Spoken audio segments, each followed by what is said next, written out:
Before we were supposed to get blood work done, I was too excited to find out if I was pregnant, so I went and got I took a pregnancy test, and that pregnancy test that morning was positive. When I took the test, I just couldn't believe it, and I was just so excited.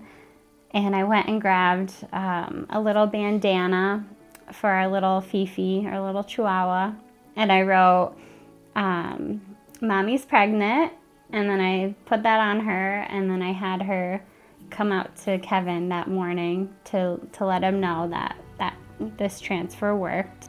I think I was eating peanut butter toast, and I looked down. I'm bleary-eyed. I had just woken up, and Fifi has a weird bandana on. I'm like, what is she wearing? And I'm like, what's going on? And then I looked and it said, Mommy's pregnant. And I think I started crying right away. You know, it was just, I remember I was just so over the moon, and I was holding him. I was in the recovery room showing all the nurses, and they're like, yeah, we see this every day, cool. But I was like, look at my boy, he's here. It was such a struggle to get to that place. You got there. Yeah. I'm there now. Yeah. But yes. I remember I remember moments of that, just wanting so deeply to hear the words mama, and wanting that little hand on my lap. The whole process made having him so much more worth it, I feel like, and more enjoyable.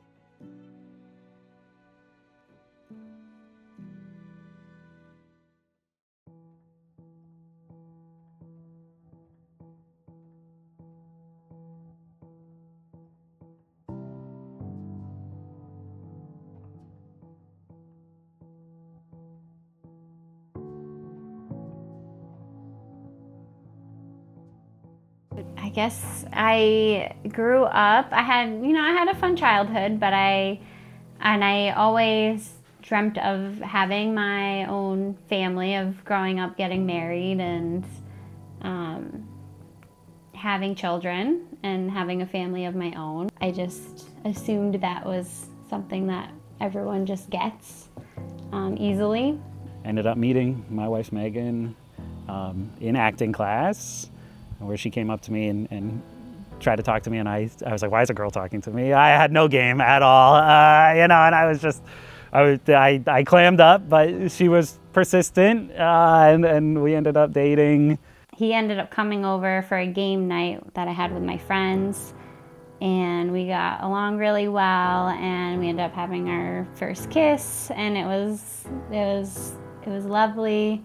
And then I needed more of that. I needed more Kevin in my life.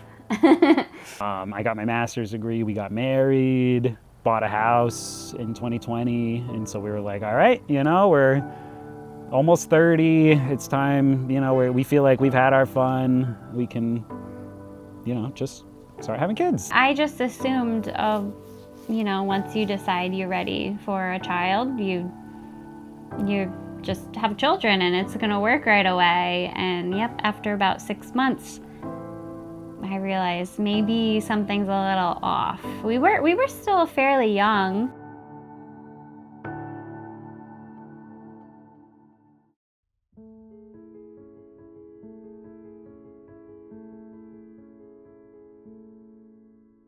Shortly after that, I thought, it's time to, start our family. And we were trying to get pregnant, and each month that we were trying, I wasn't getting positive pregnancy tests. And then we just started realizing this isn't working. It's a month after month would go by, and I think after a year of trying was when her OB was like, maybe you should go get tested, maybe you should go consult, with a fertility clinic. Yeah, it wasn't happening for us, and it was frustrating. So I went to my OB, and she referred us to going to a fertility clinic, and she referred us to go to CNY. Which was difficult to hear, because we almost wanted a diagnosis of okay, there's a reason that there's a problem and we can fix it. So we didn't get a diagnosis, but they said, here are some things you can try. So I remember going there for the first time in person and walking in. They had like this beautiful fireplace, and it's like this warm and cozy environment. And for someone that is nervous and stressed out and just wants a baby, and I'm walking into like, this warm, cozy, almost felt like a spa. It was great. I mean, obviously, the guys don't have to go as much, the husbands or the partners or whatever. I remember Megan had gone before me, and she was like, "You're not going to believe this place." And I went in, and you walk in, there's a huge fireplace, and it's like a spa in there. We started off with just a simple phone call, just an intro phone call where they explained the process and we were able to ask questions. That phone call, I remember, ended up being a very long phone call because I had a lot of questions. Yeah, the next thing we knew, we got this giant box of medication, and I remember we were both opening it like, what did we sign up for? Like, this is insane. There were injections and needles and vials of like you'd see in chemistry class. So then they said, we'll do some interventions and we will try to go from there. So we did a few tries with just medications at CNY, still no positive pregnancy tests. And then we did 4 rounds of IUIs, and all of those were still negative. We ended up doing an egg retrieval, and we got 21 eggs, which was very exciting, and I believe 12 fertilized. And then throughout the whole process, we ended up with 3 embryos that were viable. Then we transferred one of the embryos, and that was very successful. I ended up taking a pregnancy test before I ended up getting blood work, and they called, and I was just in disbelief that I saw this pregnancy test that had the little plus sign, because I had spent at least 2 years seeing these tests that were negative. And then to see the little plus sign was like really No, you're good. It was really nice to see like a positive pregnancy test finally, because we had waited so long. And then I remember showing Kevin, and we were just hugging, and we were so excited that I was finally pregnant because we had waited so long. And we ended up being pregnant with twin girls, and we were just over the moon. We were so excited to tell our family, and just we wanted to shout to the world like, hey, like, we're having babies. And unfortunately, there was a fluke in that pregnancy where they were very rare mono twins, and we did end up losing that pregnancy at 4 months, 16 weeks. And that was really devastating because we had worked so hard to become pregnant and everything. So my thinking was that second embryo transfer would just be an easy pregnancy, but obviously it wasn't. That just left me with more devastation and thinking there's something wrong with my body, there's something wrong with these embryos, what's going on? And I really did need to take a break, take a mental break. And that's okay, I think, to do that.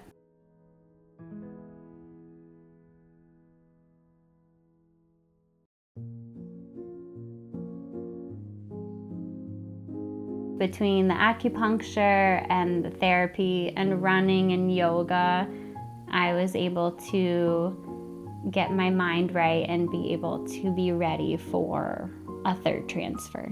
I was seeing a therapist, you were seeing a therapist, and just we processed a lot of what we had been through and just realized, like, okay, we can't change the past. You know, third time's a charm. We got a third embryo. Let's see what's going on. And then when we were ready, we ended up transferring our third embryo, our last embryo.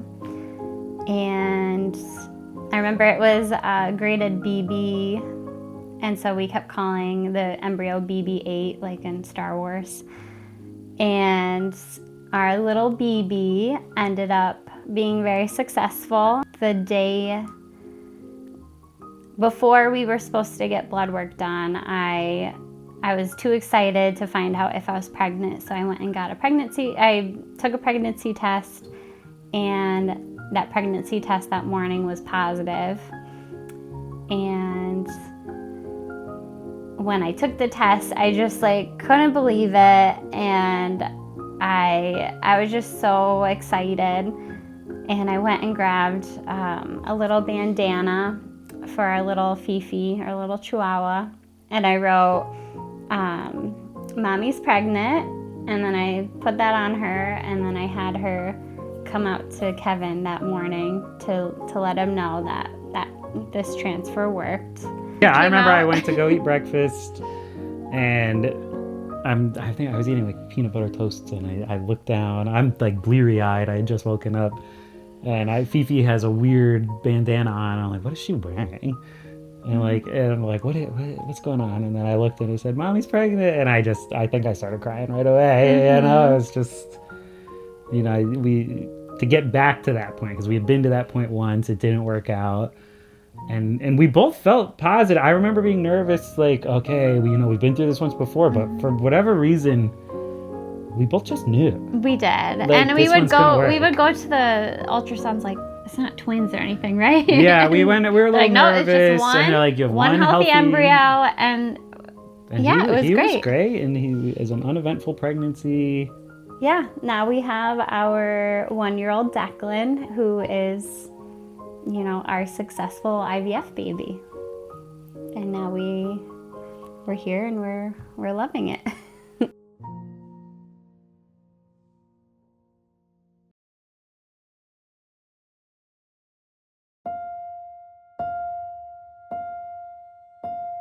It's all in our hands, this life of time